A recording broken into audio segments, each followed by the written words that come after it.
सिद्धेश्वर मंदिर हे सोलापूर शहर जिल्हाच नाही तर संपूर्ण देशभरातलं एक खूप मोठं श्रद्धास्थान।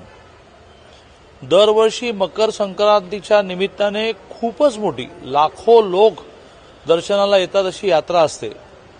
वर्षानुवर्ष सिद्धेश्वर मंदिराच्या समोरचा रस्ता हा वक्फ बोर्डाशी असणाऱ्या मतभेदामुळे राहिला होता। निम्मा केला, निम्मा राहिला। वक्फ बोर्डाशी नीट चर्चा होऊन त्यांनी आता परवानगी दिली आणि आता तो 14 जानेवारीच्या आधी पूर्ण करायची सूचना केली की ज्याला मोटरेबल म्हणतो, म्हणजे वाहतुकीस योग्य रस्ता त्यांनी महानगरपालिकेच्या खर्चातून उद्याच करायला सुरुवात करावी आणि 14 जानेवारी नाही 12-13 जानेवारीपर्यंत पूर्ण करावा।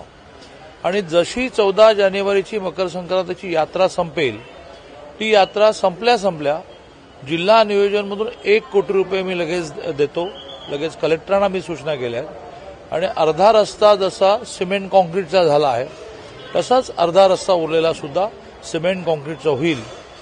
सिद्धेश्वराची ही प्रार्थना करण्यामध्ये, सिद्धेश्वराची ही पूजा करण्यामध्ये मला यश मिळालं याबद्दल मी स्वतःला खूप भाग्यवान समजतो।